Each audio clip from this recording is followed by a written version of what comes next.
immigrants to this country. My parents' case, they came here 40 years ago with no money in search of opportunity. And in that single generation, I've gone on to found these multiple multi-billion-dollar companies. Did it while finding Apurva, my diagonal next-door neighbor, when I was in law school. She was in med school. She's lived her American dream doing the same thing. We're now raising our two boys, Karthik and Arjun, following our faith in God. I'm worried that American dream isn't going to exist for our kids in their generation unless we step up and actually do something about it. And so when I sat down with Apurva, it was right after we had that red wave that never came. You guys remember that? That red wave that never came. You want to know why? It's because we as a Republican Party, we no longer actually stand for something. We become lazy. The left, they're going to criticize the other side's vision. They're going to give you their vision, race, gender, sexuality, and climate. And we're sitting here just critiquing that vision, but without standing for an alternative vision of our own, answering, what do we actually stand for? What does it mean to be a Republican in the year 2024? Answering, what does it mean to be an American in the year 2024? To me, it means we believe in the ideals of 1776. Ideals like merit and the pursuit of excellence. That you get ahead in this country, not on the color of your skin, but on the content of your character and your contributions. That is why I've said that I will end race-based affirmative action and group quota systems in every area of American life. It has been a cancer on our national soul, and we are done with it. It means we believe in the rule of law. And I say this as the kid of legal immigrants to this country. That means your first act of entering this country cannot break the law. And that is why I've said that we will use our own military to secure our own southern border and our northern border too. That's what it means to stand for the rule of law in the United States of America. Thank you. It means that we, the people, create a government that is accountable to us, not the other way around. That the people who we elect to run the government ought to be the ones who actually run the government. Not the shadow government in the deep state that's actually running the show today. So let's get serious. You want to drain the swamp? Here's how I'm going to do it. In my first days in office, we will start a 75% mass firing of all federal bureaucrats in the federal bureaucracy. That is how you drain the swamp. We will shut down government agencies that should no longer exist, from the FBI to the ATF to the CDC to the U.S. Department of Education. We will get in there and shut it down. That's how you revive this republic. Don't start with last year's budget as the baseline and try to massage it around the edges, because it's based on the prior year's budget before that, which is based on the year before's budget, all of which are broken and corrupt. We're going to start with zero as the baseline and ask what's actually necessary. Zero-based budgeting. That's how I've run my businesses. That's how many CEOs run their businesses. That's how we're going to lead the federal government of the United States. That's how you tackle the $34 trillion national debt crisis, so that you don't have $200,000 of debt on your shoulders that you didn't sign up for as young people in this country. This is how you drain the swamp. If there is one war that I will wage as your next president, it isn't some pointless foreign war abroad, Iraq 2.0, or shipping $200 billion of our taxpayer money to Ukraine so some kleptocrat can buy a bigger house. No, we're not doing that. The war that I will wage is the war on our own shadow government right here at home in the United States of America. And we're going to win that war once and for all. That's what it means to be an American. Now, to do this in a lasting way, we do need elections that we can trust and believe in over the long run. So as your next president, in my first year in office, it's going to be the first major thing we get done in Congress.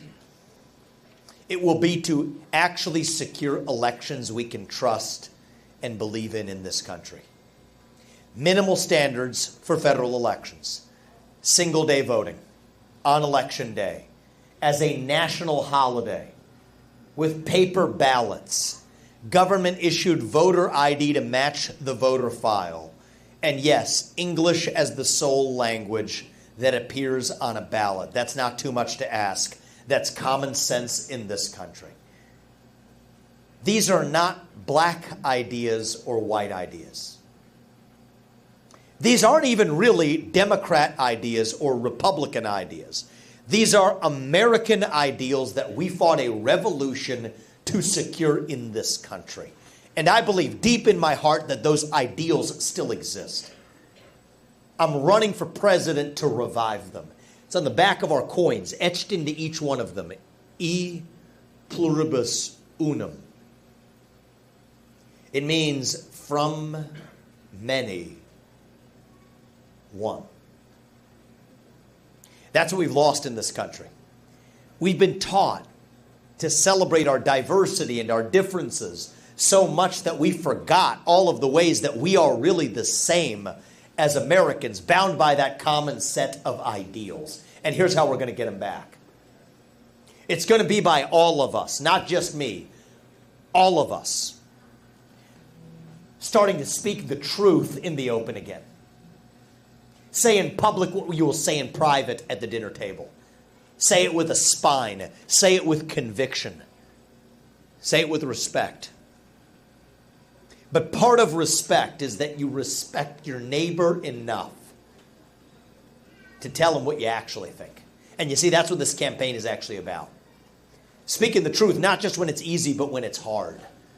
Speaking the truth, not just to the Democrats on the other side, but to our own side, the Republican Party, right here at home, when necessary, too. That's what I've been doing on that debate stage. Doesn't always make me popular with the Republican establishment.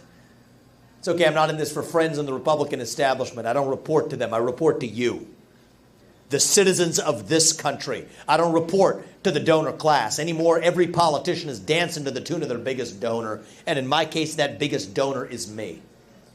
I'm not going to be somebody's circus monkey, somebody's pawn on a chessboard, wielded like some sort of instrument to accomplish somebody else's goal. No, I would rather lose this election and speak the truth than to win by playing some fake game of political snakes and ladders. But my bet is that is the winning strategy. I think we're going to win this Iowa caucus. And I think we're going to win it because of all of you. That choice doesn't belong to me. It belongs to you. Ask yourself why I'm the only person in this race who can tell you that we will strip vaccine manufacturers of their special liability exemptions, because where there has been injury, there must be justice. To tell you that I'm against the CO2 pipeline making its way across the other half of this state using eminent domain to seize the land of innocent farmers. To tell you that it's based on a climate change agenda that absolutely is a hoax because it has nothing to do with the climate. To tell you that Ronna McDaniel, the failed chairwoman of the RNC, needs to step aside after 5 failed years of leadership of this party because we need accountability in our own party before we bring it to government. To tell you that I will pardon every peaceful protester from January 6th on my first day in office because that's the right thing to do in this country. That's what this campaign is founded on, speaking the truth. And if you want somebody who's going to get in there and actually shut down the deep state, actually speak truth to power, then vote for the candidate who will speak the truth to you. Thank you for coming today, guys. God bless you and your families. We're just getting warmed up. I want to open this up. You've had a question. I'm going to come to you. Let's open this up. And by the way, give me the hard ones. I'm going to sit across the table from Xi Jinping in about 18 months so I can handle it. I promise you. I'm not going to accuse you of being a Democratic plant or throwing out journalists. We don't do that at our events. All questions are fair game. And so we're going to start with you, ma'am, and we'll work our way around. I don't know if we have a microphone, or if not, I'll just repeat your question. Oh, we got one right here. We got one right here. Right there. The many obsolete dams on the Snake River that are killing the whales in the Atlantic Ocean, what do you think you can do about having the government pay for dams that aren't needed anymore, and that they're just paying for them, and it'd be better if they were taken out. Well, I got to say something to you, because you bring a broader point, then we're going to go to the question in the back. A broader point I'm going to say is our government shouldn't be paying for anything that we don't need anymore. We are willy-nilly giving away to somebody who lobbies for any of the next thing. So I don't know about the specific dam that you're talking about that actually affects the whales in the Atlantic. But what I will say is we have a government that has a habit of spending on a lot of things that were not in the best interests of the people of this country, but were only in the best interests of the people who actually lobbied for it. That carbon capture pipeline in this state is just another example of a cronyism in this country that pervades how our government money is spent. I don't know about the people who lobbied for those specific dams, but I can tell you people were lobbying for subsidies of every kind, electric vehicle subsidies. We're going to put an end to them. I don't have a problem with you buying an electric vehicle, but I do have a problem with being asked to be paid for it with my own taxpayer money when that doesn't advance the interests of our country. And so that's probably an example of a broader category that I will pledge to.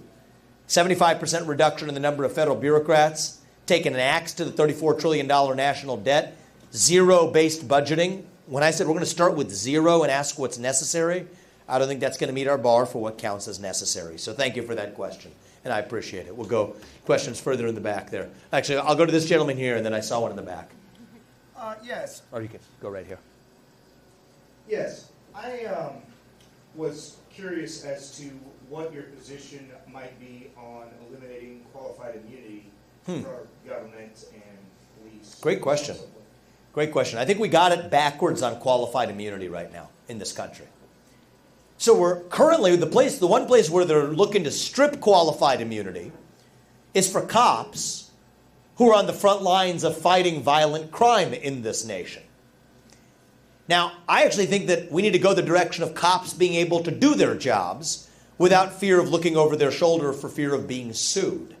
That's what we have right now is we've hamstrung cops, and we have a recruitment deficit for people who are being police officers who are undercompensated and actually at great risk for even being able to do their jobs. So there, I actually think we need to keep qualified immunity intact for people who are on the front lines. But the people who are actually protecting the strongest form of qualified immunity are the people working in back office bureaucrat roles.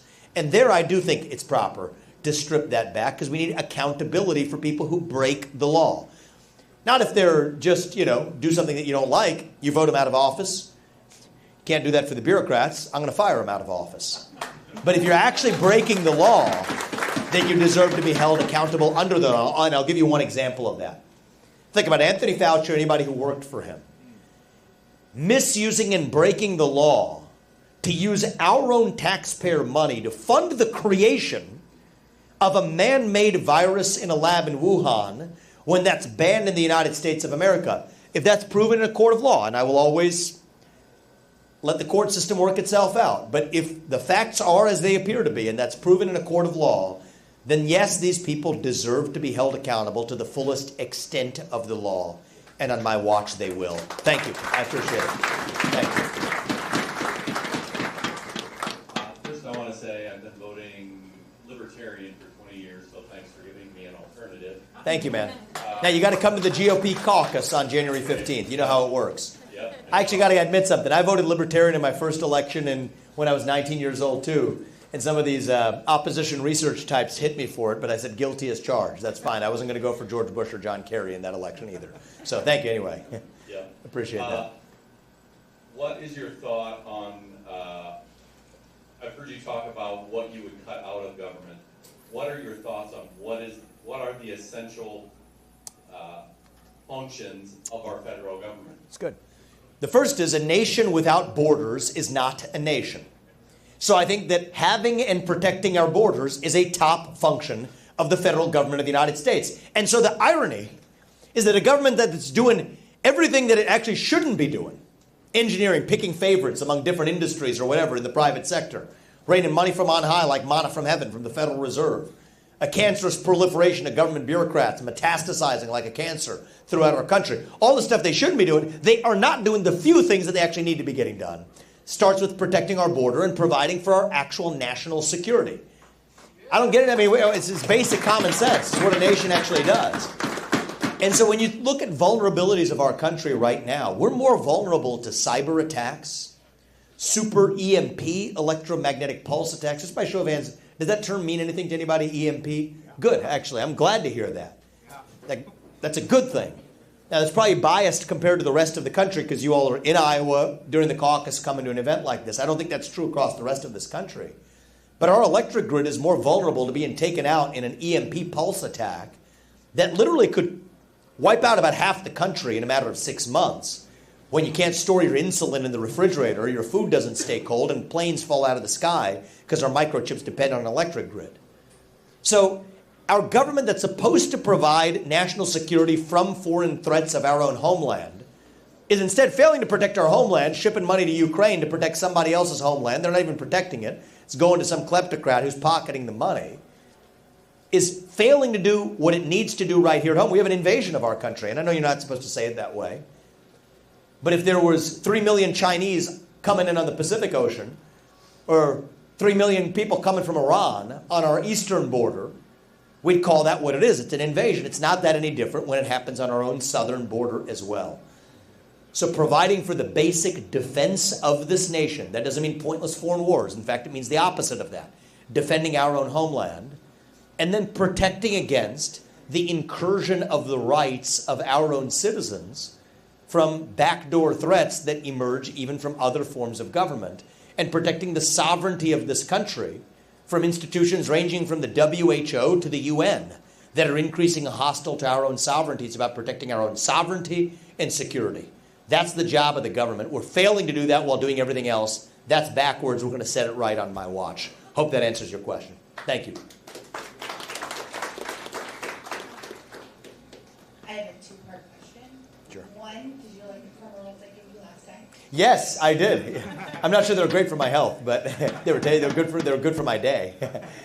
I appreciated that. Secondly, why does Congress get to have $184,000 budget, like salary, when the most majority of citizens live on a $60,000 salary? Why can't we just have them live on a base salary like that versus the inflation? So you're asking and give them themselves their own raises every 2 years? Yeah. So, remind me your name again? Sarah. Sarah, thank you. So let me just add a slight twist to your question, actually. Because the real dirty little secret of what's happening in Congress right now, the money they're making isn't from their salary. That's actually, I know that's a big salary to a lot of people in this country.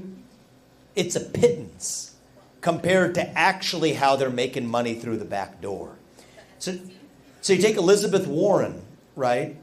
I mean, this woman, we know what her public salary is. It's the numbers that you've just mentioned. Her net worth over the time, we know what her public salary is. Her net worth is somehow $68 million.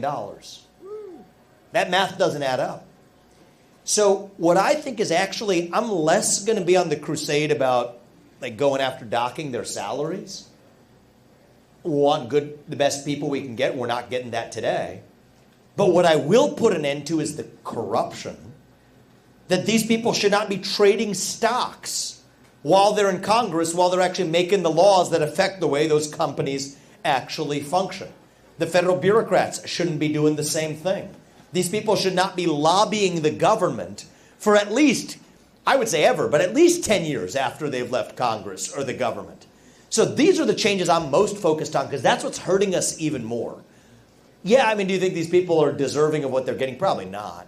But I care about protecting the citizens of this country. And so if we want to protect the citizens of this country, the way we're really being fleeced is the pharmaceutical industry being able to hire lobbyists to say that they don't get sued for causing injury through vaccines. They can't be sued because of a special shield. That's crony capitalism. We're going to end it. Health insurance companies lobbying for special antitrust exemptions that allow them to coordinate with each other that increases the cost of health insurance in this country.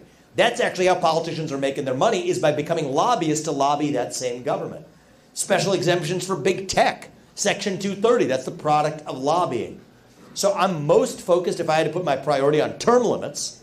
3 terms for Congress, 2 terms for the Senate. That's a basic change in this country.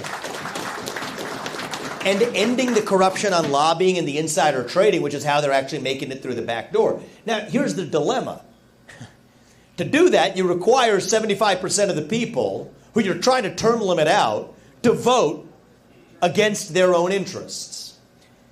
So I'm sorry to be the first person in this party to be able to tell you this, but here's how we're going to do it. I'm a businessman. I believe in working within the incentives we have, even if they're broken incentives. I'll tell those people, we'll grandfather you in. But at least the person who comes after you doesn't have his hands tied in the same way. So now, they're going to all vote for it because it's wildly popular as a policy. You've taken their self-interest off the table. It's sad. I wish it didn't work this way. But we got to have somebody who has the ability to operate as a businessman to say, here's at least how we're going to solve this problem in the short run or the medium run, even if it's not in the immediate term. And then the term limits I am going to bring is the term limits for the bureaucracy. That I can do without asking Congress for permission or for forgiveness. And then end the trading bans and the lobbying bans for the bureaucrats. That I get to do as your next president running the executive branch. So I will always make you the promises that I can keep. And I will always tell you exactly how we're going to do it. Not just give you some cheap slogan. That's how we're going to get it done. All I need is to get there to actually do it. Thank you. I want to give some other people a chance. So, sir, we'll come to you in the front and then we'll go back to the middle and then the back. Sorry, let me speak into this. First, let me say, love you, brother. You seem like a really genuine, sincere, tremendous human being.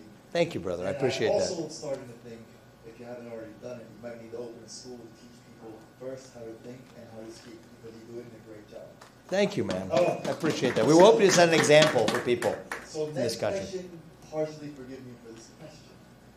In a hypothetical situation, let's just say Trump wins the Republican nomination, and I know you've been asked this before, but I haven't heard all your answers.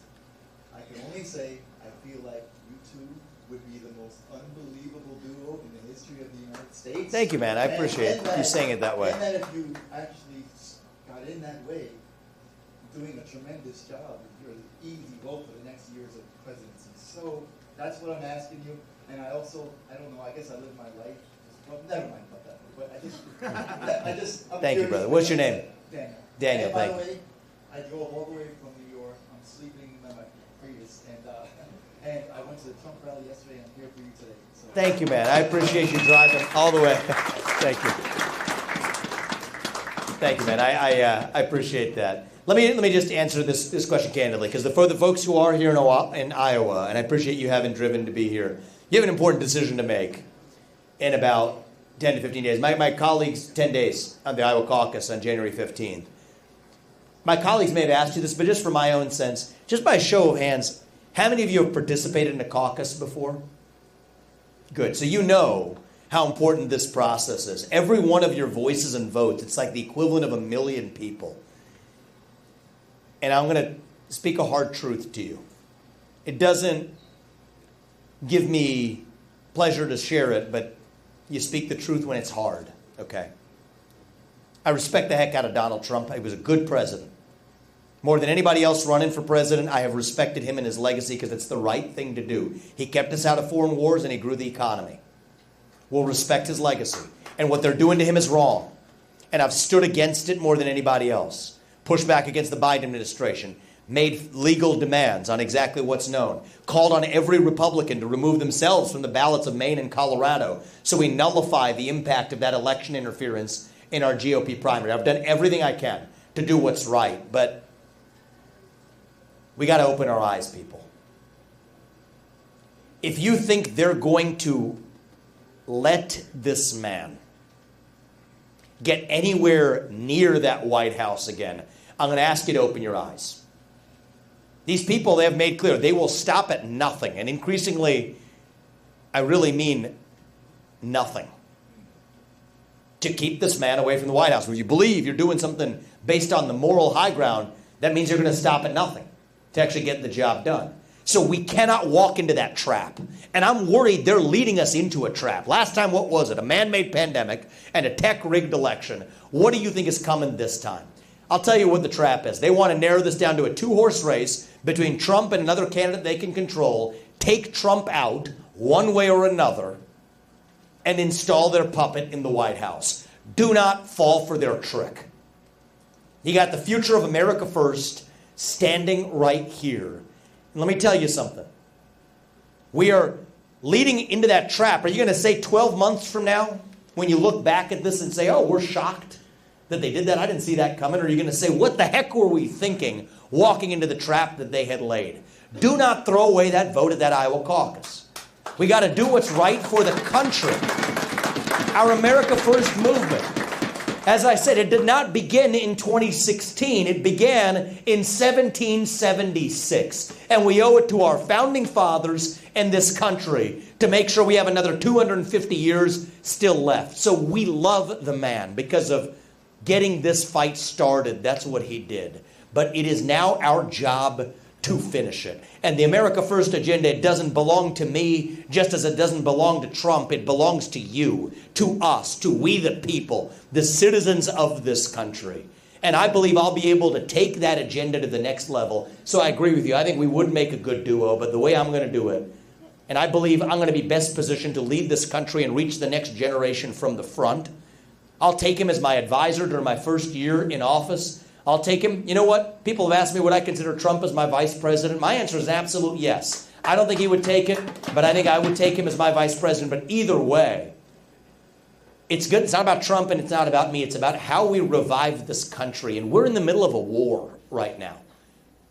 I don't use that term lightly. We're in the middle of a war between those of us who love this country and our founding ideals and this fringe minority who hates our country and what we stand for. A war between the permanent state and the everyday citizen.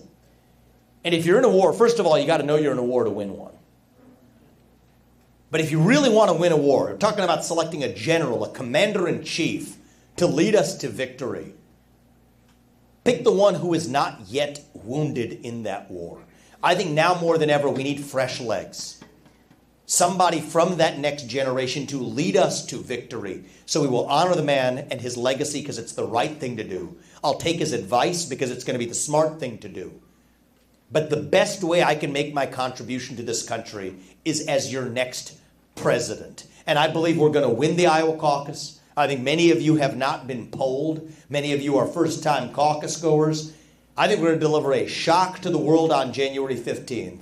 And we'll win the Iowa caucus for the same reason we're going to win the general in a landslide. And by the way, that's what we need. This can't be another 50.1 election. We're skating on thin ice as a country. MSNBC can't be trotting out the winner 6 days later on cable television. That's not going to work for us. This needs to be a Reagan 1980 style moral mandate and landslide. That's what I'll deliver you as your next president.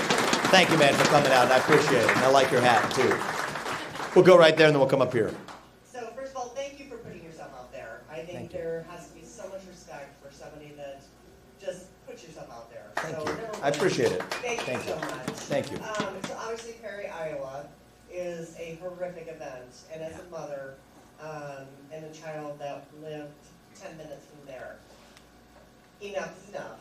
And we hear it over and over and over and over again. Democrat, Republican, doesn't matter. What will you do to make sure that our children are safe and a sixth grader is not going to get shot 3 times? What are you going to do and how will you make a difference? Yeah, no,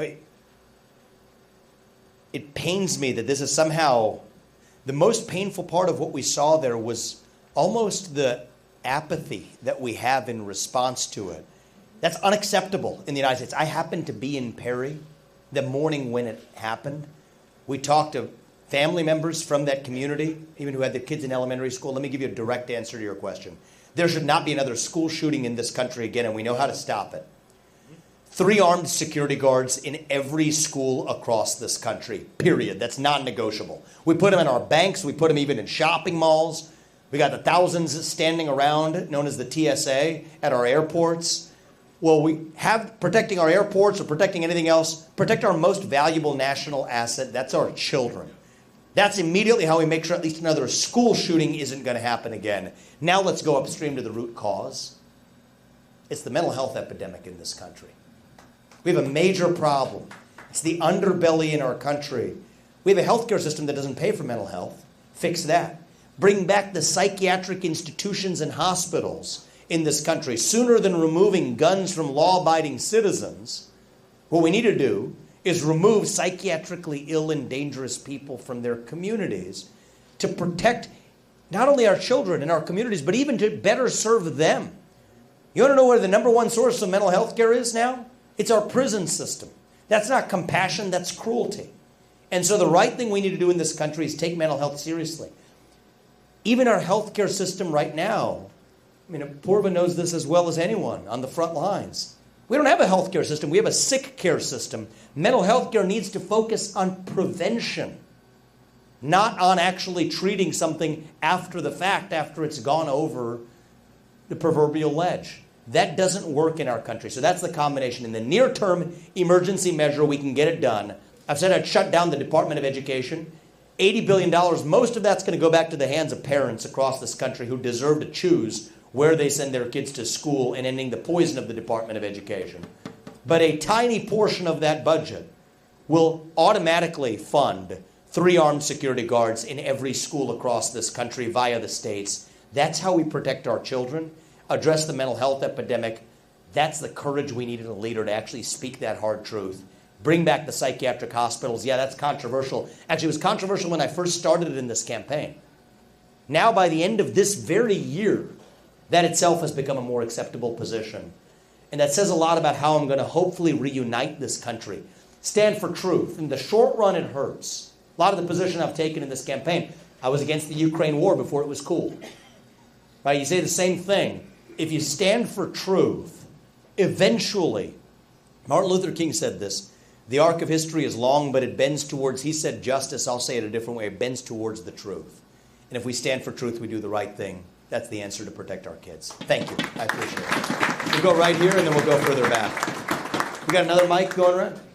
Todd, you can maybe find your way over. There's a gentleman there, and we can kind of go to that area after here. I just want to say thank you, first of all, for being a young guy like myself. Obviously, I'm a 17-year-old. I'm a first-time Caucus goer. Thank you, man. And, yeah. I appreciate that. And you and Charlie Kirk are probably 2 of my biggest mentors, people I look up to for the young America First movement. And recently on his podcast, he was talking about how he believes that some of our congressmen have been compromised. And he used an example of how the 70 Republicans joined with the Democrats to give the FBI, it was like a $35 billion. It's unbelievable. Yeah, and then later that day it was found out that there was a brothel connected, run by the FBI, and that they were doing all sorts of things to potentially blackmail. I just want to know what your thoughts, if you think that's an issue, that exists, first of all, and then if so, what would you do to stop it? Yeah, I mean, I think that level of corruption, thank you, young man, for asking a courageous question. What's your name? Cambridge. Cambridge? Strong name. I like that. That's good. That's good. I mean, I don't know about that specific brothel or whatever, but this is rampant. This absolutely is rampant. I mean, you got the honey trap of Eric Swalwell with some Chinese spy as his mate in bed. Somehow, you don't think the Chinese government has actually leverage over that person setting policy, including U.S. relations with China? So this rampant corruption needs to end. I mean, it's a cesspool. The term limits, get them out. End the corruption, ban the trading, ban the lobbying, hold them accountable for actually breaking the law. But the right answer has to be to shut it down. And I'm the only Republican in this race, even among the good ones. Right? I mean, there's worse than that, but there's good ones in this race who will say things like, fire Christopher Wray. It's window dressing. You get James Comey 2.0. Actually, I'm increasingly convinced, I don't think Christopher Wray actually even knows the extent of the corruption that sits underneath him, and I don't think he's a saint of a person who has clean hands anyway. But it's the real rot. You want to gut this, you got to gut it at its core. And so from basically every other candidate in this race, DeSantis he'll say, fire Christopher Wray. He won't go any further than that. I didn't actually read and process exactly them, but even Trump after that was making comments about the FBI's new building. And so I don't know where Trump is on this. But where I am is the right answer is we need to actually shut it down. The failed Bureau of Investigation, that's where a lot of this rot begins. There's 35,000 employees at the FBI. 20,000 of them are back office bureaucrats at the J. Edgar Hoover building hatching plots like this. We're going to send them home. Send them packing. Find honest work. Don't apologize for it either. But 15,000 of them are cops, investigative agents on the front lines. We're going to move them to places like the U.S. Marshals or the DEA, both of which have been far more effective at fighting child sex trafficking rings and at fighting fentanyl in this country. That's actually improving effectiveness while also ending the corruption. So many people, when they hear me adopt some of these stances of shutting down these agencies, especially even at earlier stages of this race, might have been like, oh, is that a little too extreme? No, what's extreme is the status quo. That we live in a country where you've got $200,000 of debt on your shoulders that you didn't sign up for. That we're forking over more money to corrupt countries that happen to pay off bribes to people like Hunter Biden to get their daddy to send over $200 billion of your money to that same country. What's extreme is we have government institutions like the FBI exerting leverage of our own congressmen to be able to fund their pay increases. That's what's extreme, is the status quo. I'm against the FBI and I'm in favor of shutting it down, not because I'm against law enforcement, but because I stand for law enforcement, the actual rule of law.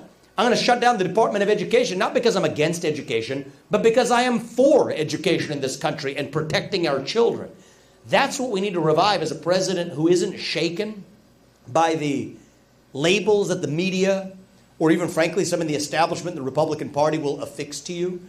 You stick to the truth, and in the long run, we do what's right for this country. And so hopefully that gives you the sense that, do I think that there's a lot of rot that needs to be exposed? You're darn right there is. And we're going to once again tell the people the truth in this country. How many FBI field agents were there in the field on January 6th, or informants were there? How many congressmen have been compromised by our own government bureaucrats using that as leverage over them, or by foreign actors, or the Jeffrey Epstein client list, or the totality of what we do or don't know about what really happened there, about what really happened about the Hunter Biden laptop that we were told by intelligence experts was false on the eve of the election before we find out it was true. We, the people, deserve a government that tells the people the truth again, not just when it's easy, but when it's hard. Roll that log over, see what crawls out, let sunlight be the disinfectant, and then hold the lawbreakers accountable. That's how we restore integrity in this country. Thank you. Appreciate that, Cambridge. Good one. We'll go right there. Yeah, I mean, you pick, Todd, yeah. Sorry. Well, I'm a libertarian too. I know I recognize you from someone. And you've answered a lot of questions that a lot of libertarians have asked. Some people beat me to some of those questions, and they're really important, and I really appreciate the stance on the end of war, the corruption of the government, the end of crony capitalism. My question for every Republican and every Democrat, and I never get a true solid answer, is where do you stand on full body autonomy? On full body autonomy? I'm a medical choice absolutist. That's the answer. So you should be able to take a drug, even if the FDA has not approved it, as long as you're making a fully informed decision.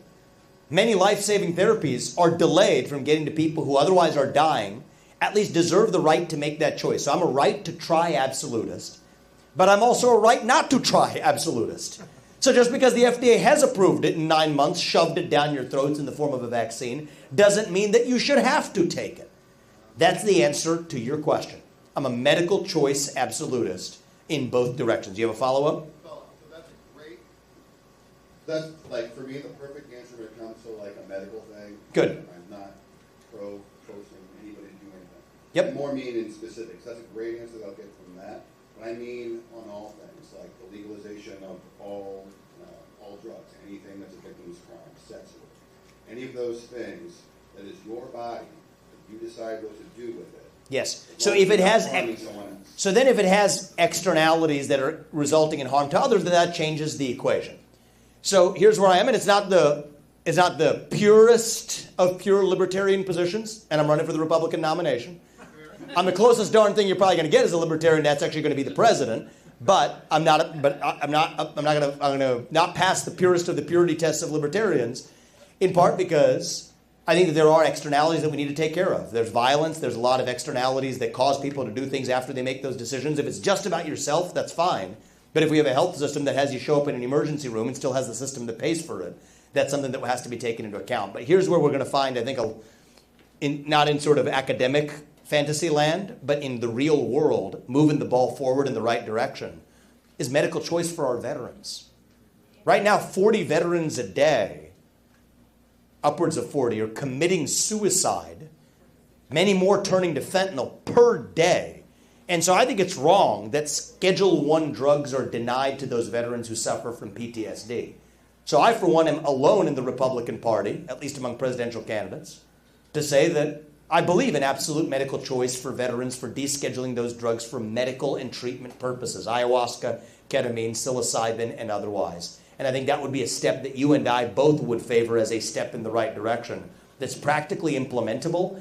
And actually, if you look at the facts, there's almost no argument actually against it. And it also goes for part of my broader policy of standing for our veterans. And that is an area where, not in the halls of a university we can debate what the principles are, but in terms of actually seeing this through as your next president, yeah, we're absolutely going to get that done with a consensus that I'm going to build to do it. And one thing I'll say is that if 3 months into my presidency, if I have not made Javier Milei look like a moderate, I haven't done my job. That's what I'm going to say.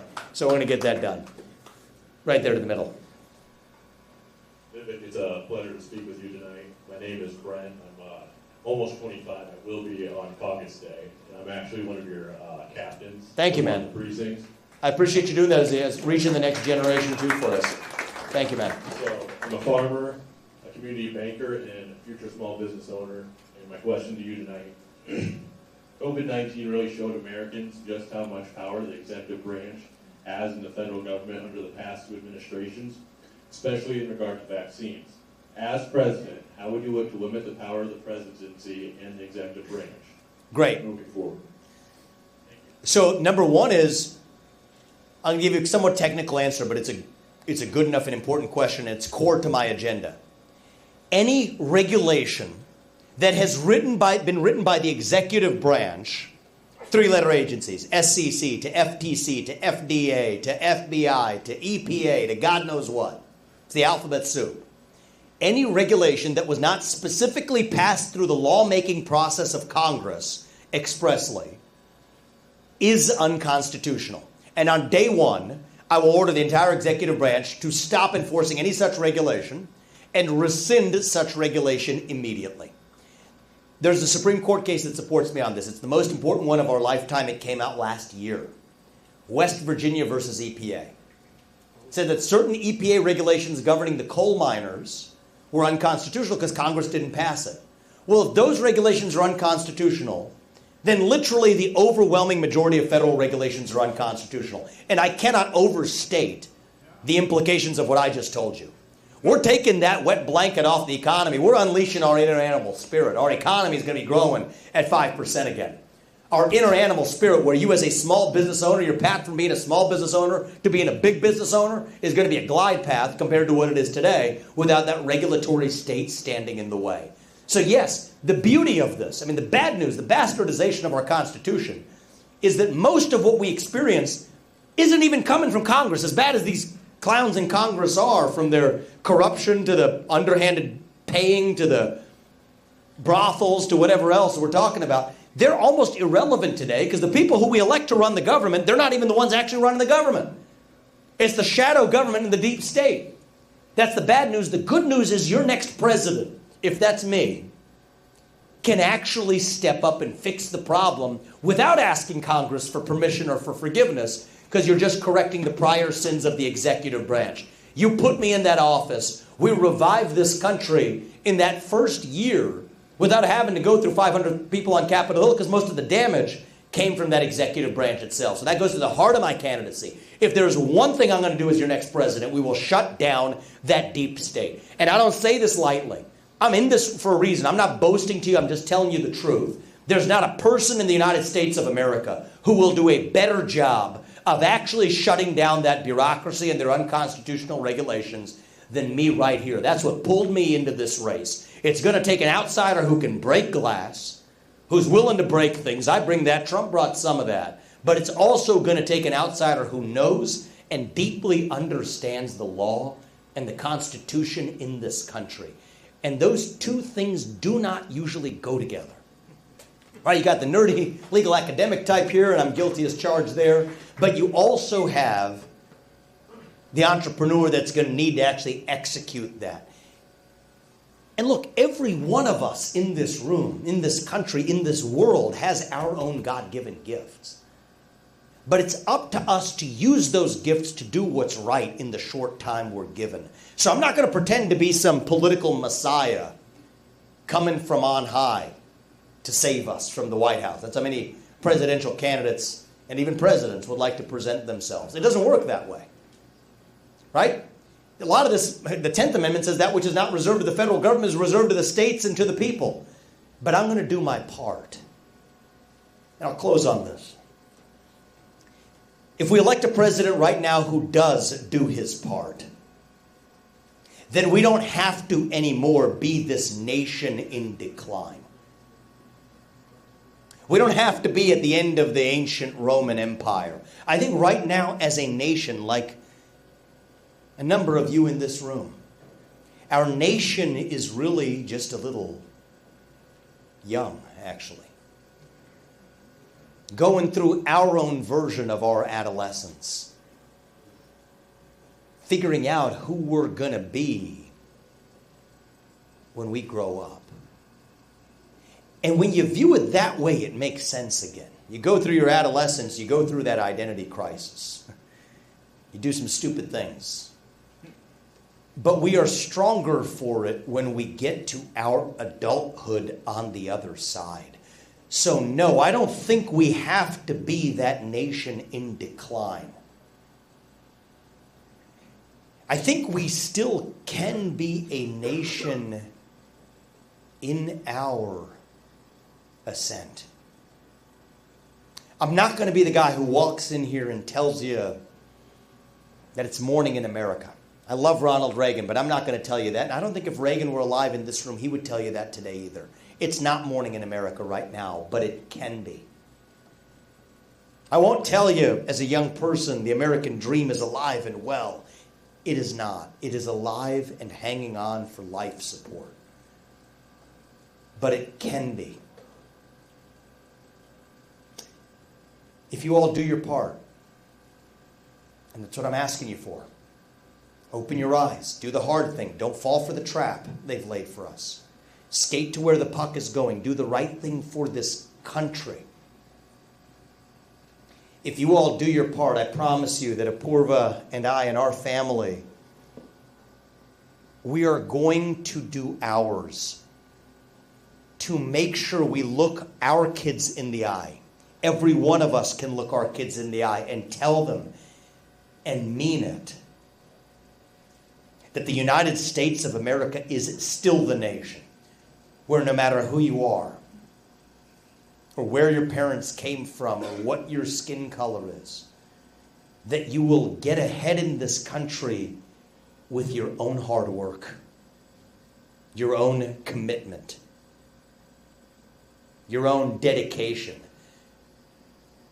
and that you know what? You are free to speak your minds at every step of the way. That is the American dream. That is what we are running to. And with your help, that is what we will revive to save this great country. Thank you all. God bless you. God bless your families. And may God bless our United States of America. Thank you all for coming tonight. Thank you. Thank you. God bless. Thank you.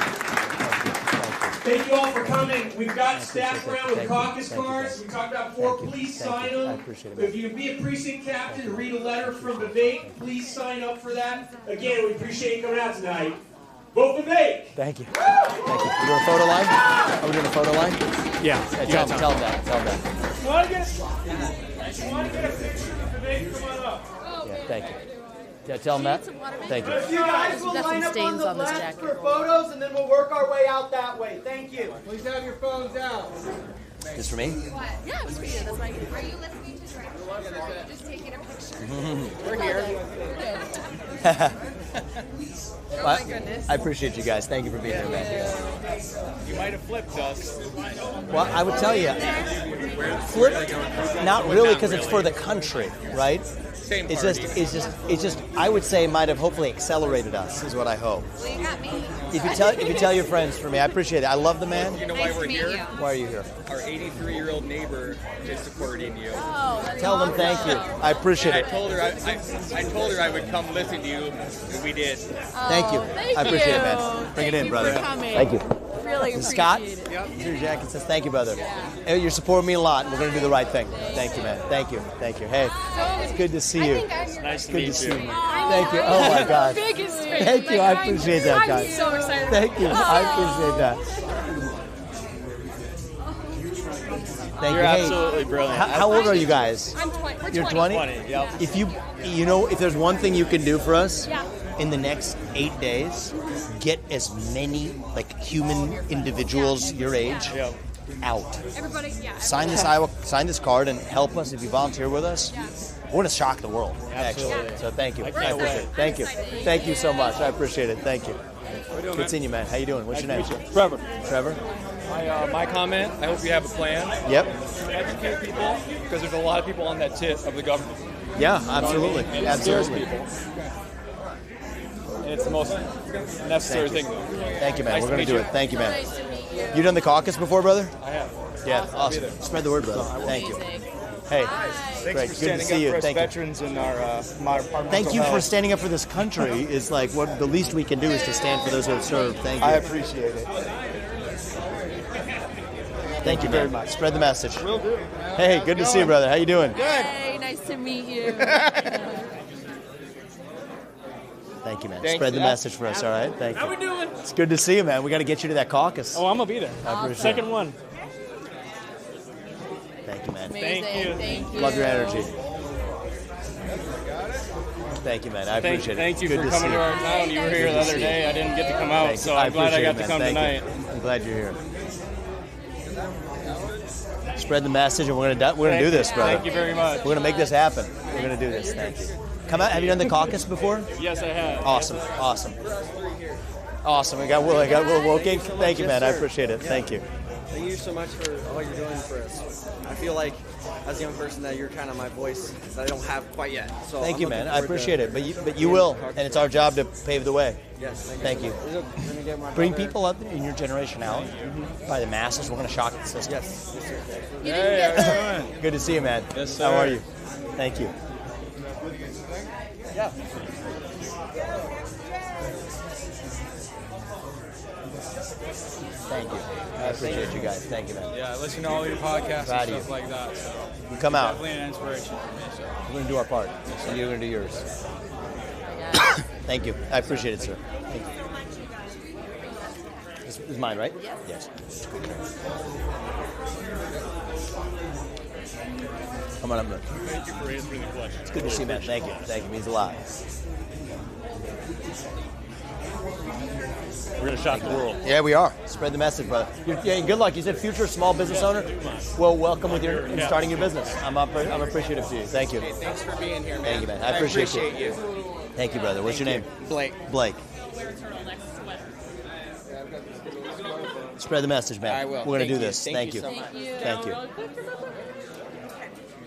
Hi, Thank you. Jesse. Hey, Nice to Jesse. meet Good to see you, Jesse. Thank you.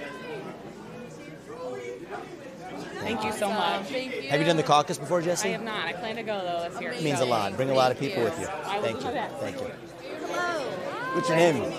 My name is Patricia, and Patricia. I just want to say that my husband's a legal immigrant, and we both really appreciate your stance on immigration. Thank you. So I appreciate he'd that. vote for you if he wasn't on a green card. Okay, well, Thank that's you. Thank you. Oh, yeah, you guys together? Oh gosh, how you This is my doing? sister, Brie. Oh my gosh, thank you for coming as a family, guys. He's 4 months. It's so cute. It goes fast. Yes, it yes, does. it's happening. Oh my gosh. Thank you so much. Thank you so much. Have you done the caucus before? I have, yes, before. If you spread the message and come out, we appreciate it. Absolutely. Thank you, guys. It's gonna be cold. Thank you. Yes. Just watch your step. Yeah, thank you. Thank you. I appreciate it. It's good to see you. Thank you. I'm glad you guys came. Thank you. Thank you. I appreciate it, man. Good to see you. What's your name, brother? Rich Bennett. Rich, good to I see hear you. about you on the PBD podcast. Oh, you do? He's a good dude. Yeah. Do you guys live around here? Yeah. Awesome. Thank you for coming out, guys. I appreciate it. Thanks for coming. It's good to Thank hear you. you.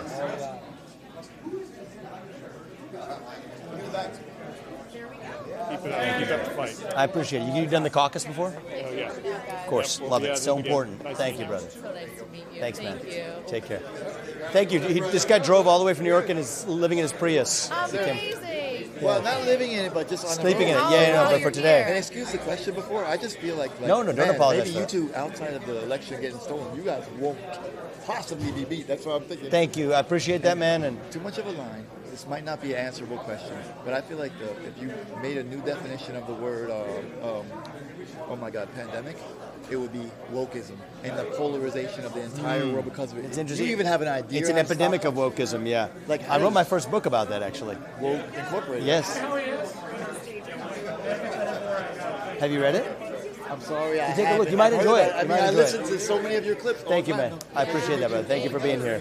Hey, what's your name? Lindsay. Lindsay. Good to see you, Lindsay. Take them together. Oh, come on in. Yeah, let's go. It's a group. How you doing? Good to see you. Thank you so much. Thank you. Thank you. so And it much. was so painful as a parent to see that.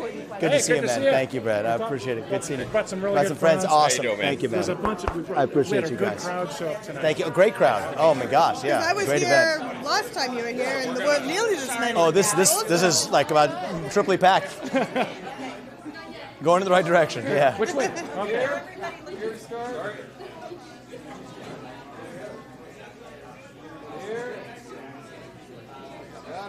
Thank you. I appreciate Thank you guys. you. Thank you for being Thank here. you so Thank much. you. Thank you. Great talk. Thank you. I appreciate it. Thank you very much. I appreciate it. We're not going to stop till we get it done. Thank you. Let's go now. Thank you so much. I really appreciate it. Thank you. Keep up the good work. Good job. We're not going to stop till we get it done. Get some Thank you. vitamin C in there. Yeah, I love that. Yeah. It's probably good advice. Yeah. Thank you. Thank you, man. I appreciate everything you're doing. Hey. It's good to see you. Look alike. Oh, thank you, man. I appreciate it. Bring it in, brother. Got the brothers in the middle. Come here. Yeah, I know. Oh, yeah, you Got guys- the brothers. okay. Yeah, It's exactly. also so cool you're a doctor. Thank you. Have you guys done the Iowa Caucus before? We have not. First No, timers. we just moved here last year. Oh, you did? Well, come on out this Yeah, so time. we and bring live a right bunch next with door. you. Yeah. Oh, We awesome. walked over. That's Yeah, good, walked dude. over. That's good. Thank you, Nice guys. to meet I you. appreciate you. Thank you. It's going to be cold, so bring your mittens, but we I need to appreciate go it. to that caucus. Yeah, we plan on going. So. Thank you, man. I appreciate it. Let's do it. Can I get Let's one do more it. picture with just Yeah, us? let's do it. Let's do it. Thank you. Okay. The boys. Yeah, absolutely. If you Thank bring you a so lot much. of people out for us Okay. in this community, get a bunch of people out. If you sign up with us, and I got guard that'd be this big. weekend out in Dubuque, so Okay. I know Camp Dodge out in Johnston, which is being held. Okay. So go spread the word for you. Okay, that'd be huge. Yeah, And then you just absolutely. get them to the caucus. Yeah. Thank you. Hey, Hello. good to see you, man. How you doing? Awesome. Doing great. What's your name? Emma. Emma. Good to see you guys. Thanks for coming out, guys. Absolutely. Thank you. Thank you so much for Good to see you, man. Thank you. Thanks a lot. Thank you so Long, much. long lines. We got to keep it moving. I think. Okay. Yep. Let's go. Good to see you. Hey, how you doing, man? Pretty good. I saw you on Which- TikTok one day. That's how I first started. Is that right? Amazing. Yeah. How old are you? I just turned 22. So. Come on out to that caucus, brother. Yes, sir. Bring other people with you. Thank you. Yeah, I know. That's right. That's Thanks right. for coming out. You from Minnesota? No, I'm You from actually here? right Oh. across the street. How old are you? I'm 20. You're 20? I'll be 21 like Awesome, 3 man. months. Come to that caucus. I will. You bring a bunch of people. We're going to shock the world if people your generation come out. I saw there was a TikTok video that I saw that had you in it, and you had this response to this question. I saved it, and I loved it, dude. Thank you, You're man. an inspiration. I dude. appreciate that. Thank you for saying it, man. It means a lot to me, dude. Thank you. Hi. Hey, guys. Hey, guys. It's good to see you guys. Hey. Pleasure to meet you. Thank you, guys. Hey, how are you? It's good to see you guys. On the way in. Yes, exactly. Jen, give him your camera. I like that. I like Yeah, that, we got a guys. picture earlier. And we did on the way in, too. Oh, you did? Yeah. You're the absolutely preferred candidate. Thank you. I just the only concern is who you vote for tends to give different people momentum. And the last thing I want to do is give Haley or DeSantis. If you vote for me, that's actually going to be in service of exactly what I'm saying to you. If I win the Iowa caucus, I'm your next president. I think we're going to win the Iowa caucus. Okay. Need people like you to do it. I think the whole plot is they want it to narrow it down to Haley and Trump. Oh, yeah. Take Trump out, prop up Haley. That's Yeah. exactly what they're looking to do. Yeah. Don't fall into the trap. Yeah. That's the answer. Yep. Haley's worse than a Bush. Oh, absolutely. I mean, arguably worse than many Democrats. You know. I like Trump and you. Thank you. Well, Handshake. I'm in the same boat, but I think we're gonna go further with it. I'll take him as an advisor, but do the right thing for the country, and I'm gonna do the right thing as well. Well, whatever the case, and I would love to see you as president. If not, I sure hope that we keep hearing you as a voice. That's the thing. We need a voice. I'm a Plan A person. Right. My mind doesn't work. I followed you enough. I understand where you're going Yep. with that. Yep. But we require the people who actually believe in us to stand for us, and the right thing will happen. And the right thing's going to happen. You know who America needs is someone to replace Rush Limbaugh. Yes. It's been long missing, actually. It's been long missing, but thank you. I appreciate that. Thank you. I like your butt. Thank you. Oh, awesome, guys. Well, my son loves it, too. Thank you for coming out, guys. That means a lot. My church friends. I like that. That's really funny. She's there. Thank you. Thank you. If you come to that caucus, we will spread the message. We appreciate it. Yeah, long time. Thank you. Well, we earn your support. It means a lot. We're going to do our part. Thank you. Howdy, my I name's appreciate Tristan. Nice to meet Thank you you. guys. Tristan, nice to Really meet you. grateful to How have old you are guys you? here. I'm 21. I love you guys. Spirit, come on out, man. Let's do this. How you doing, brother? Good to see you. Jacob, nice to Good to see you, Jacob. Thank you. Let's get this picture. Jacob, you want to get in next to me?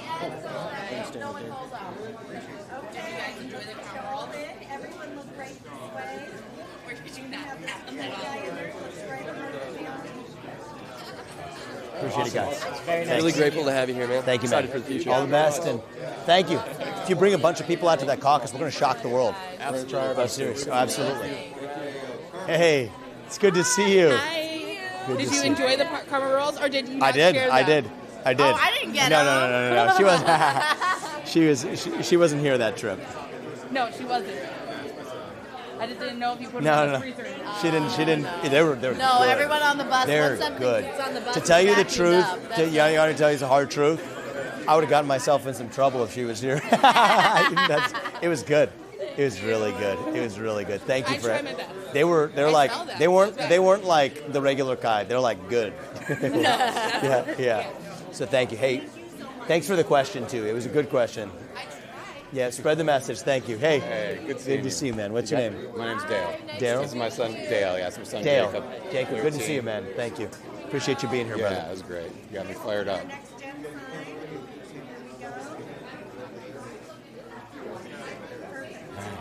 If you're able to spread the word, you can come out to the caucus. I'm going to caucus, never caucus. Got my 17-year-old who'll be 18 November 2nd, bringing his ass. Awesome. Yep. Do it. All Absolutely. right. That's how we're going to do this. Thank you. I appreciate it. Thank you. Hey. Hey, nice to meet you. It's good to see you. What's your name? Tom Stabalka. Good to see you, Tom. Hey, I hope you can do half of what you say you think you can. I think the things I've told you we're going to do, we're going to do. It's what needs to be done. Yes. Have you participated in the caucus before? Yes, I have. If you spread the message in this community, we're going to do this. Well, you got me thinking that you might have my support here now. Thank you. Which way were you leaning before? I was leaning with Trump, but I respect the hell out of the man. It's up to us to finish this fight. Do not fall into the trap they've laid. That's what I would say. Yes, and I want to see this FBI and the CIA in that. Something's got to be done, take care of And that. why is there only one person telling you we're going to shut it down? Yes, you're the only one that's saying that. And is able to. I hope you can. I mean, look at the speech I gave at the America First Policy Institute, laying the legal justification for how. This Presidential Reorganization Act of 1977 and Article 2 of the Constitution let me do it.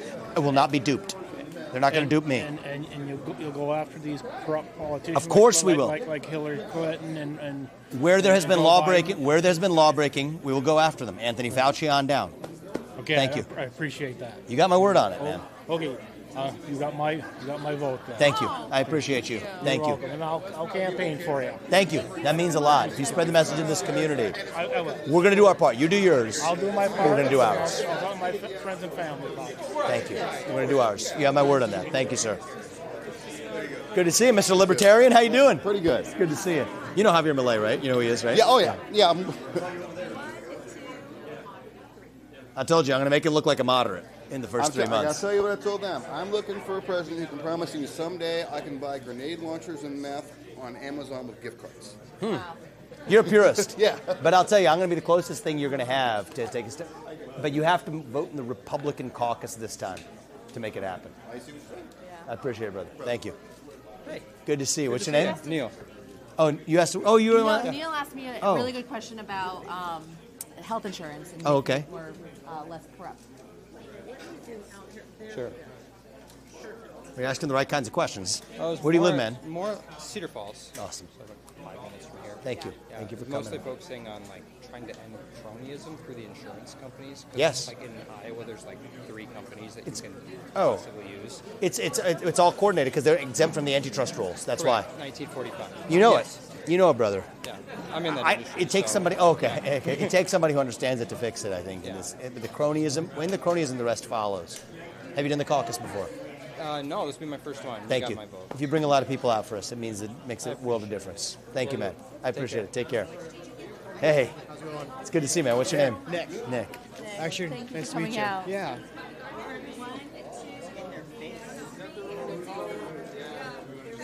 Thank you. I appreciate Actually it. met you last year in Vail, Iowa. I did sound for you, actually. Oh, you First did? Time, first time I ever did production. Thank you, man. for Do you live here now? I live in Washington, Iowa. You live in Washington, Iowa. Yeah. We were there actually. I know, I was upset. So I was on a That's okay, different- you're here. I was on another gig yesterday. You're on a what? I was on another production crew Oh, gig. yesterday. Okay. And I was upset that That's you're all right. in Washington yesterday, so it's only like a 5-minute drive from my house. That's okay. This is awesome. This was Yeah. fun. This is a great Ever event. since I've done sound with you, I Have you actually caucused enjoyed- before? I have not. I'm going to ask you to do it this time. I will. I'm And actually I'm going to ask you to spread the message in Washington. Good. Good. So Good. I'm helping with production there. Oh, awesome. So, If you spread the message and get a bunch of people out, are you going to caucus too? Thank you. I appreciate it, brother. Yeah. We're going to do our part. Thank you. Hey. Good to see you. How are you? Hi, Nice to meet you. I have a present for you. This is how you're going to restore our country. Oh, I love it. So great. Thank you. Thank you. Thank you. I appreciate Yeah. it. Thank you. God I bless you appreciate guys. it. Thank you. You got enough gear. Good to see you. Good to see you. Thank you. Thank you. I appreciate you. We brought half a dozen more friends with us here. Thank So. Amazing. You're awesome. I love the spirit. You forgot the unfunded liabilities part of it. It's $212 trillion unfunded liabilities that Yep. we're responsible for. So actually, you told them $200,000 is your share. That's just the federal debt. Oh yeah. Actually, the unfunded liabilities, you're talking about a multiple of that. I should probably actually tell them it's probably closer to a couple million. Well, according to the debt clock, it's 680, which is 3 times that. It's 3 times that. Yeah. And that's actually. So you could argue maybe somewhere between 500,000 to 700,000 per person. So thank you. I appreciate that. It can make that even more palpable for young people. Yes, let's do it, man. Thank you.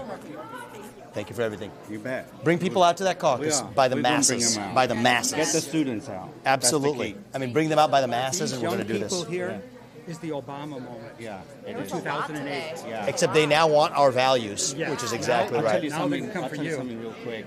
I mean, a couple of days ago at DeSantis rally in Cedar Falls, we just got to check things out. Yep. 90% of the crowd, 90% were older people. Yeah. Okay? And his son was there because he's first time meeting him. You know So what he his saw son you said? and saw them. Yeah. You know what his son said? This guy isn't for me because I'm all in Vivek. Awesome. Yeah, Thank you. We're going to get you now. I appreciate that. We're going to do this. We're going to do this. Thank you.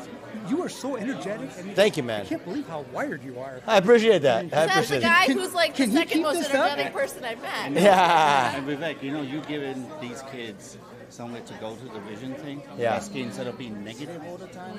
Yep, And that's right. thank We're you, going to thank be you. running to something. That's what I'm saying. Exactly. But tell them to bring people out because we got to We will. compete to win this. Yep. Hello, Hey, good to see you.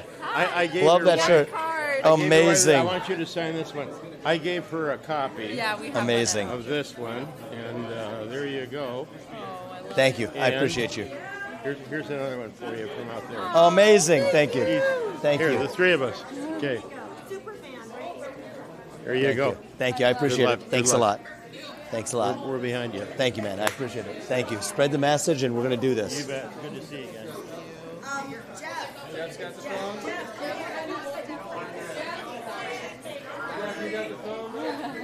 Thank you. Come on in, guys. Thank you. Hey, thanks. I appreciate it. Thank you, guys. Yes. Thank you, guys. Good to see you guys. We love this place. This is awesome.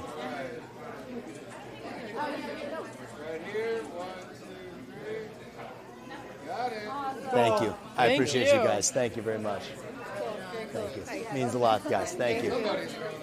That's what I really appreciate. Thank you. And I appreciate talked to you. you before. It's good to see you again. Yes. Your staff that you have, they're great people. And Thank you. I really hope you know that. 'Cause, I appreciate that. Like, you obviously know, like, DeSantis, like, all those people have been here, but your people are, like, really, they're the nicest. That's awesome. That they gratifies me. Yes, Thank you. no. So, like, you have a good staff, and I hope you It know makes that. you. Well, I So- think that honestly, it's a representation of how we want to run this country. Yeah, So yeah. thank you. Well, no, you have a great staff, so I hope you I'm know going to tell them that. I'm Yeah. going to tell them that. Yeah. We'll tell them that. Yeah, of course. Thank you. Thanks to our team. I appreciate it. We're grateful. We got a good team. You got a good team too, man. Honestly, 100% you got my vote. Okay. Thank you. That means a lot. I want to say. That means a That's all lot. I want to say. Okay. Thank you, man. We're going to do this. We're going to do this. Thank you. You've got a stain right here, just FYI. We need to take you off. Yeah, I've kind of been wearing this a lot. All right. Should we go around the world? Okay. Hi there. Okay, two quick questions. Stand by. Yep. Okay, one is yesterday, former President Trump called those who were in jail for January 6th, quote, hostages. Do you believe with or agree with that sentiment? I don't do the thing where like we pick on some word that Trump said that I didn't hear in the context, and I'll tell you what I believe. I think many of those who have been held are the equivalent of political prisoners, people who are punished for their viewpoints rather than for their actions, and I think that that's wrong. I think it's dead wrong, and I've said that anyone who was a peaceful protester that day will earn a pardon, and I'm increasingly skeptical of even people who have been labeled or tarred with other accusations. We want to go case by case and make sure nobody was subject to constitutional violations, and furthermore, that the same standard of the rule of law that was applied to Antifa or BLM was applied to people who were January 6th protesters that day as well.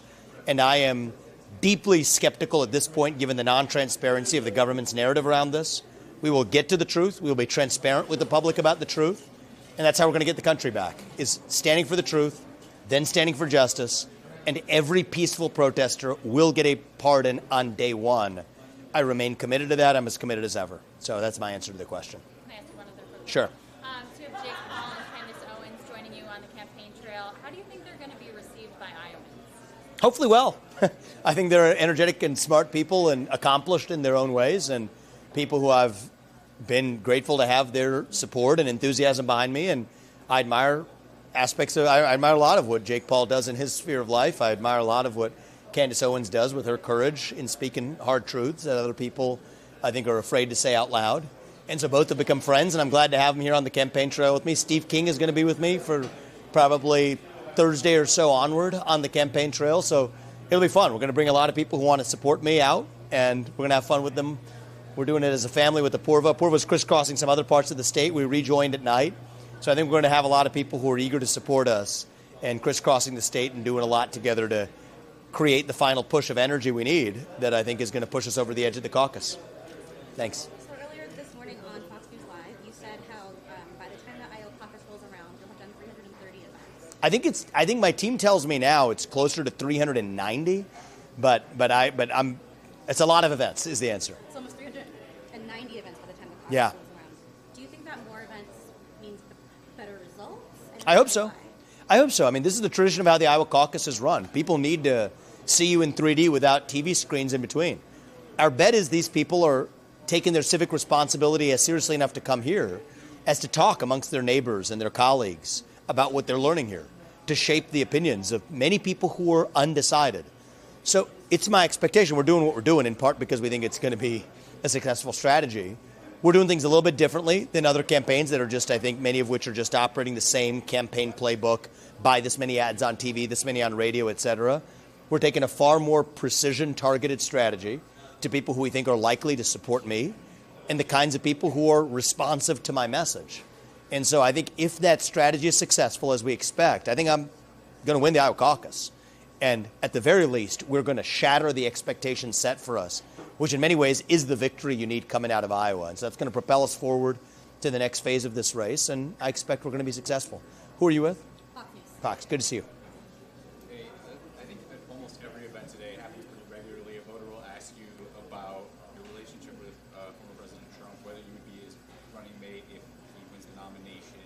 It's become a bit of a regular. Exactly, a regular. I'm wondering if that is frustrating for you at all, that voters who are coming out who are sympathetic and like what you have to say, but they I mean, of all the questions that I get that could be frustrating, you could probably even pick some other FAQs that might be higher on that list. But actually, what I think is all questions are fair game.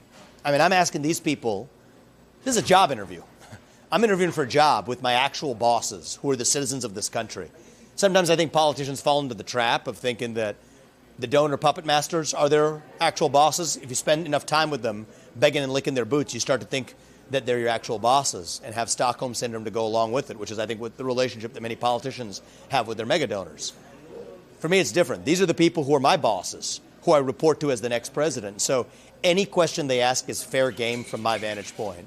And I do think Trump was an excellent president for this country, but the honest answer I gave is that, you know what, I often also get the reverse question, which I enjoy a little bit more, of whether Trump would be my vice president. I said I would consider him. But either way, this is about the country. I'm not a Plan B person. I'm best positioned to lead this country from the front. And I do expect to be the next president. And even more importantly, expect to reunite and revive this country in the next 8 years thereafter. just out of curiosity, what are the FAQs that you see frustrating more now? I actually would say that there's probably a lot on that list. I think that ones that, reflect false premises. A lot of them, to be honest with you, I was thinking about them. I'm going to pick on you for a second, but we're going to have come from the media, actually. So I'm not going to be mean about this or anything, but you asked me a question yesterday, which you actually made me actually look, because I'm grounded in facts. There was a false premise in your question. I just want to be respectful about it. You asked me yesterday about would I consider, would you say, being a little bit more responsible about how we talk about the events of January 6th and whatever happened. And I specifically asked about the number of undercover FBI agents who were in the field. And you said Christopher Wray has repeatedly said that there were none. That's what you told me. Well, I went back to specifically the testimony. Look at Clay Higgins pressing him during his testimony before Congress. That's just not what he said. Christopher Wray repeatedly, when asked and pressed by Clay Higgins, a congressman from, I want to say, Alabama, whichever state he's from. No, he's from Louisiana. He repeatedly pressed him, and Christopher Wray said for all kinds of reasons he's not going to state how many federal agents or whether there were federal agents in the field or whether there were informants in the field. And I think in your case, I don't think that that was an intentional gotcha, but I think that this enough becomes part of the actual narrative, part of the baseline narrative, that it then misleads the public because you have a government. It's Christopher Wray's trick working on the media, because Christopher Wray has said for the longest time that he's not going to say how many federal agents are in the field.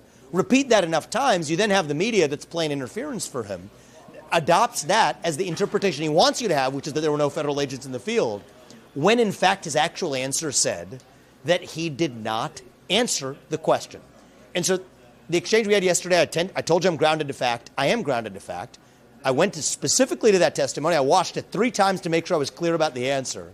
And it's clear as day that that's what he said. And so all I would say is I would encourage you, all of you in the media, to be more skeptical of what the government feeds us. I'm grounded in fact. And I would say if there is a type of question that bothers me, it's one in which there's a false premise grounded in a fact that's not true, asking for my opinion. Often that comes from the media. But what I'll tell you is if I'm running for U.S. president, it's my job not to be exasperated by the questions that I'm asked. It's my job to actually answer them, because I'm asking all of you as voters to put me in the position of being the leader of the free world. And so all questions are fair game, and that's why I'm going to answer them. But I did want to follow up on that from yesterday. Thanks, Vivek. Thank you. I appreciate it. Thank you, guys. So you said earlier that you, under your administration, undocumented immigrants, including DACA recipients, will be returned to their country of origin, with some avenues for return depending on numbers. For those who have been law-abiding and useful citizens in this country. So I want to ask you, for those avenues of return, what would those qualifications of merit be? Yeah. In your opinion? So, Kendall, I think that is, we're not even going to have that discussion in this country until we have fully addressed the illegal mass migration problem. These are not, for me, these are not connected, because if you do this in a joint manner, then it ends up in a morass. We have to figure out how we end the illegal mass migration problem, which I do view as akin to an invasion of the country, end the breakage of the rule of law, have a clear path to return everybody who's in this country to their country of origin. Then against that backdrop of actually having rebuilt trust in this country, we can have a reasonable decision about who comes in through merit.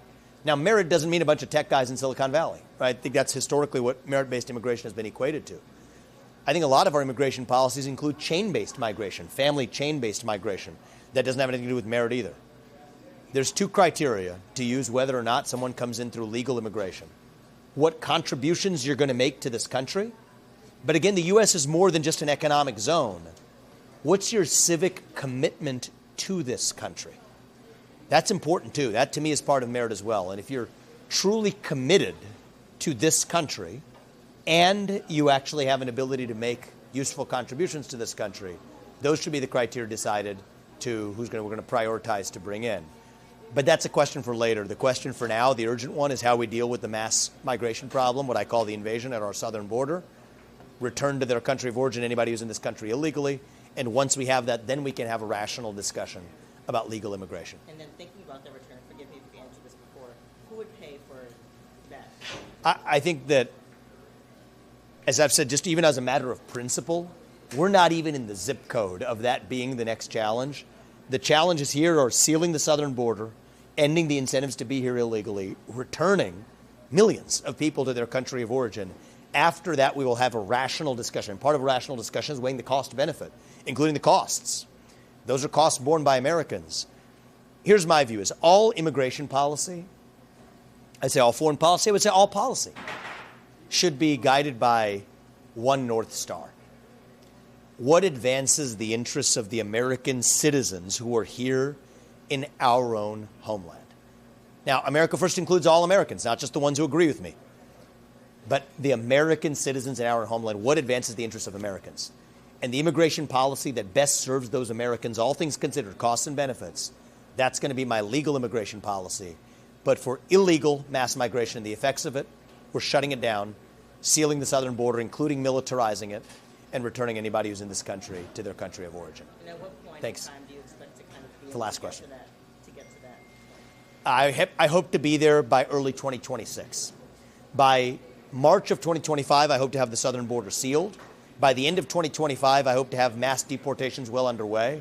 And by the first half of 2026, I want to have all of this behind us. That's the timeline we're working on, and I think that that's going to allow me to be most effective. Thank you. I appreciate it, guys. Thank you. Thank you. Aaron, I just appreciate it as respectful as sense possible. We can continue that discussion, but take a look at the Clay Higgins testimony. I've seen quotes Of the Clay Higgins No, exchange? I've seen quotes of him denying in that testimony. So what he denies, I watched it like 3 times because I wanted to be really. He says, I'm not going to tell you how many federal agents or whether they're federal agents we are, mumbo jumbo. But for those who think that the FBI instigated it, we didn't. Well, some government official who's being denied of non-transparency, of course he's going to deny the basic summarial accusation. But what the press, I think, should want, what Clay Higgins want, what I want, are the hard facts, because I'm skeptical of his assertion, and the facts appear not to support his assertions. And so when asked about the facts of how many federal agents and or informants were in the field, he did not once answer that question and repeatedly refused to. And so I see this as, like, I don't see you as playing a game here. I am worrying that much of the media is duped by a government when the job of the media is to hold that government accountable. And so I think he wants you to believe exactly what you came away with, which is just his summarial statement that, oh, there are weapons of mass destruction in Iraq and Saddam Hussein was responsible for 9/11. Or fast forward that 22 years and it's where we are today. And I think that that's where it requires a level of skepticism to avoid repeating the same mistakes of the post-9/11 Patriot Act era in this country. And your position is that summarial denial is like baseless or trusted. And the facts increasingly should cause us to be skeptical of that. And then the non-transparency under testimony in front of Congress to just give a straight answer to that question should heighten our suspicion, not to dismiss the fact that he didn't answer the question. That's what my position is. This is a broad question, but Yeah. what do you think it would take to kind of get to a point of just confidence in media and in government and also the relationship there? Because Yeah.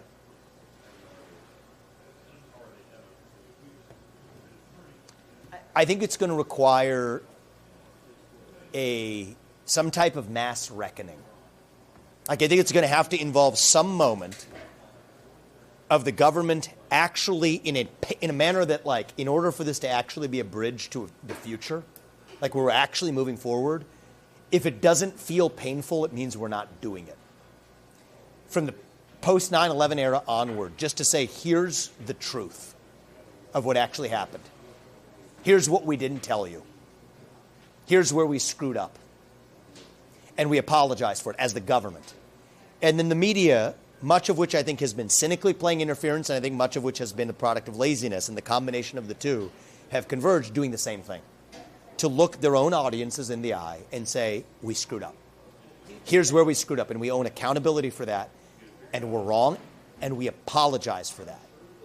I think that would be conciliatory for this country. I think that would be therapeutic for this country. I think it'd be good. I think that's a precondition for national unity. But I think, boy, would that be a step forward in getting to national unity. And I think we can get there. We're getting kind of into hypothetical territory now on my part, but do you think that if we were to get to that point, people would trust it, given the distrust that we already have? I think it's possible. If anyone were to come out and say, this is what really happened. I mean, I think it's possible. I think people, I see the level of rampant distrust in this country. Are we ready to go? They're going to probably pull me out of here in a second. I think we see the rampant level of distrust, even of me as a new guy in our campaign, on the political campaign scene, among people who agree with the things I'm saying, but are like, who the heck is this guy? Is he a plant? You know, I've heard that from many of the other people. At first I didn't take any of that seriously. I was like, where the heck are these people coming from? But then I say, no. Our people have been duped for a long enough time that people are skeptical when they get something now that they've been conditioned for years to have nothing other than politicians, media, and a government that lies to them. And so I get your question that are people ever going to believe that conciliatory moment as well? I think they'll probably initially be skeptical too, but it has to be not a gradual dribble. It has to be a one-time the government says, okay, here are the Epstein client files. Actually, here's the hard truth. Here's the truth of what we know about UAPs. Like, we're not hiding and playing interference games, just like the total truth. Here's what we actually know about, go all the way back, Saudi Arabia's involvement in 9/11, what we actually knew about weapons of mass destruction in Iraq, what we actually knew about, at the time, the FBI and the national security establishment authorized infiltration of the Trump campaign in the 2016 in the back of a Hillary Clinton Steele dossier that was made up opposition research. Here's what we actually knew and didn't know. Here's what we knew and when we knew it, about the COVID-19 pandemic origin, about the origin of COVID. And here's what we knew and when we knew it and why we perpetuated dishonesty when we did. Here's exactly what we knew about the vaccines, even at the time that we were rushing them out under historically unprecedented accelerated approval timelines. Here's what we actually know about how our money has and has not been spent in Ukraine. The truth of exactly how many field agents were in the field on January 6th at the site of the Capitol and how many federal informants there were. A number. Was it zero? I think, judging by his response, it was almost certainly not zero. Just open book. And I think it's going to require almost a president. I've thought a lot about this, Kendall, which is, I think part of what happens is a guy like me would get into that White House, and then once you see it, you sort of hedge and think maybe there's reasons why the public shouldn't know this. And so I think one of the ways this is ever going to have to work is almost on the question of the UAPs or otherwise. You go straight down the list of everything that I named. When I know, the public knows. And so for certain of these questions, to rebuild trust, I don't think that has to be ordinary operating procedure going forward, because I think there are some room for distinctions in the future. But in the moment of distrust we live in now, it's going to have to be an extraordinary step taken to say it's going to be a level of extraordinary transparency with the people of this country. I've tried to abide by that in small ways in the campaign. I released 20 years of my own tax returns at early stages of this campaign. I think pathetically, you've got people like Nikki Haley who spout that off to Donald Trump in 2016 when she's supporting Marco Rubio to Jeb Bush. But when it comes around now, has not released any of her tax returns and hasn't released the clients of her military defense contractor at Allied Defense LLC. It's just typical of what's wrong with our politics, is this systematic impulse towards non-transparency and towards hiding.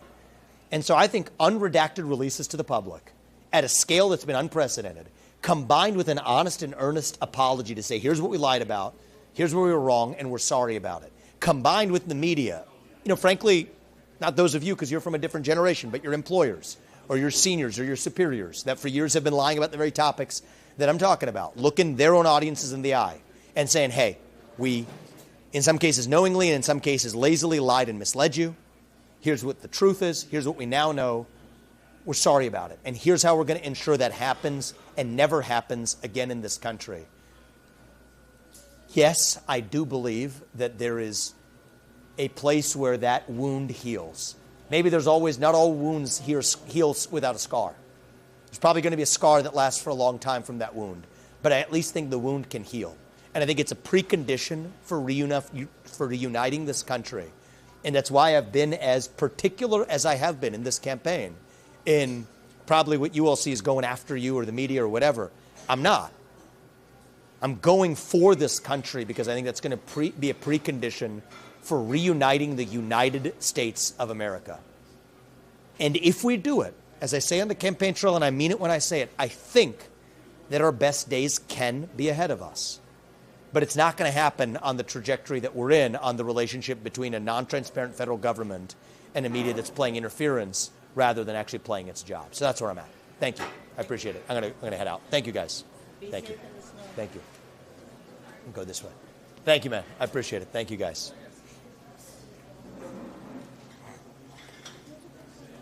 Thank you, man. Keep up the good work. Hey. Thank you. I appreciate this place. We love this place. Thanks. Keep up the good work, guys. Thank you. Oh, what do you got here? Got some good stuff. I was going to say, what do you want? Really? 1919. That's the. Is root beer? Yeah, that's root beer. I'll take that. There you go. Thank you. Yeah. I appreciate it, guys. 1919, not 1619. No. It's a good end of World War I. Yeah, I can sign that. Thank you. Because we want to hang it up. Yeah, we want to hang it. Thank you. Yep. Thank you, man. Thank you very Appreciate it. much. Thanks a lot, guys. Have a good one. 1919, guys. Cheers. Cheers. We're going to come back here. Thank you. Lena is one of those people that doesn't hide her excellence, and I'm proud of her for that. You told the courier that? Yes, I did. Oh, it's the truth. I mean, that sounds like what I would have said. I did just ask me on the fly, and that's exactly what I told him. I didn't It's speak true. up. Can I ask I'm proud you a of you. quick Yes, who are you with? I'm with the New American Magazine. Okay. Just wanted to. You wrote a good story, I thought. Was that the one Steve King you wrote? Yes. Look at this guy. So my question is with former Iowa Rep Steve King, Yeah. The endorsement, the mainstream media kind of resurrected a lie an old about smear. him. Yeah, it was a lie. And I think, well, it's because it's the reason why is they're trying to attack me. Actually, attack you through association. So Yeah. what are your thoughts on that? I don't that believe in smear? attacks by association. I don't believe in attacks by association. They're false. It's because they can't attack you based on the premise facts. of the smear is I think Steve false. King's a patriot. I think he loves this country. And I think what they said about him, calling him a racist or a white supremacist, is wrong. Okay. And do you think that that smear is going to backfire with Iowa voters? Do you think they'll? I would see hope through not. it? I think Iowa voters should see through it. I trust our voters. This is the whole premise of the candidacy. Speak the truth and you trust the voters. If that's a winning strategy, I'm going to be the next president. And if not, then I'm not. But it's the only way I'm going to be able to do it. Perfect. Thank you. Thank you. Hey, with the bunny. Let's do it.